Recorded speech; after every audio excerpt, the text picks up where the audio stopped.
As previously mentioned, Troy is a dishonest man. He is dishonest with every single character in the play, especially with his wife, Rose Maxon. As we all know, the play starts off with a conversation between Troy and Bono.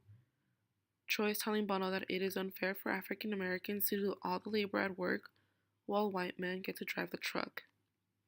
Eventually, this conversation leads to Bono telling Troy that he has noticed that he has been eyeing a woman named Alberta.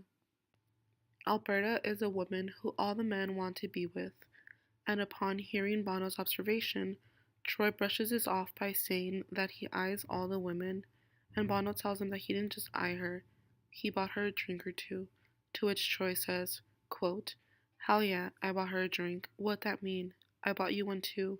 What that mean because I bought her a drink? I'm just being polite." End quote. However, Bono tells him that buying her more than 2 drinks means that he is no longer trying to just be polite. Troy immediately shuts down Bono's suspicions by saying that he no longer chases after women because he is married to Rose.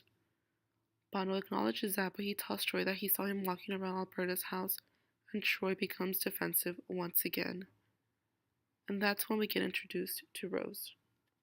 Rose is 10 years younger than Troy, which makes her 43. She and Troy have a son named Corey. Rose is described as a traditional housewife who stays at home to cook and clean, and while she caters for her family, Troy goes to work. In the play, it is said that Rose's devotion to Troy stems from a recognition of the possibilities of her life without him, which would be a succession of abusive men and their babies. Additionally, Rose is compassionate, realistic, caring, and loyal, and we see this when she advocates for her son to play football despite Troy's refusal to allow him to play football. She also encourages Troy to help his brother Gabriel, who was wounded in World War II and now has a metal plate on his head, instead of admitting him to a hospital where strangers will be in charge of taking care of him. Rose caters to the needs of her husband, however, she does not allow him to humiliate her, and she corrects him when he is telling a lie.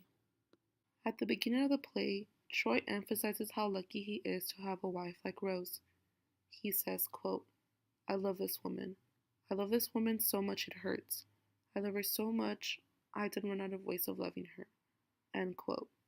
However, Bono still suspects that Troy is having an affair with Alberta, and he constantly reminds Troy that Rose is a good woman.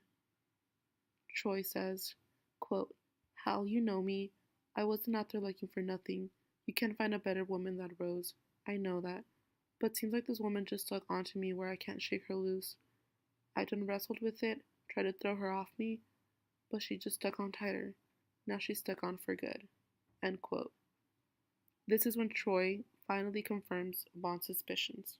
Eventually, Troy finds out that he impregnated Alberta, and he struggles to find the right words to tell Rose. When he finally tells her, he justifies his affair by saying, quote, "I can step out of this house and get away from the pressures and problems. Be a different man. I ain't gotta wonder how I'm gonna pay the bills or get the roof fixed. I can just be a part of myself that I ain't never been." End quote. This brings on a dispute between Rose and Troy that we will see in the next slide. God damn it, go on forward. We ain't talking about baseball. We talking about you going off and laying up with another woman and bringing her home to me. That's what we talking about. We're not talking about no baseball. You're not listening to me. I'm trying to explain it to you the best way I know how. It's not easy for me to admit that I've been standing in the same place for 18 years. Well, I've been standing with you. I've been right here with you, Troy. I got a life, too. I gave 18 years of my life to stand in the same spot as you. Don't you think I ever wanted other things? Don't you think I had dreams and hopes? What about my life? What about me? Don't you think it ever crossed my mind to want to know other men? That I wanted to lay up somewhere and forget about my responsibilities? That I wanted someone to make me laugh so I could feel good? You're not the only one who's got wants and needs, but I held on to you, Troy. I took all my feelings, my wants and needs and dreams, and I buried them inside you. I planted a seed and watched and prayed over. I planted myself inside you and waited to bloom. It didn't take me no 18 years to realize the soil was hard and rocky and it was never gonna bloom. One day, Rose gets a call that Alberta just had her baby, but that she had died during childbirth. Troy immediately goes to the hospital to meet the baby. At this point, Troy is left to take care of a newborn at the age of 53. Feeling helpless, he goes to Rose and asks her if she could help him take care of the baby.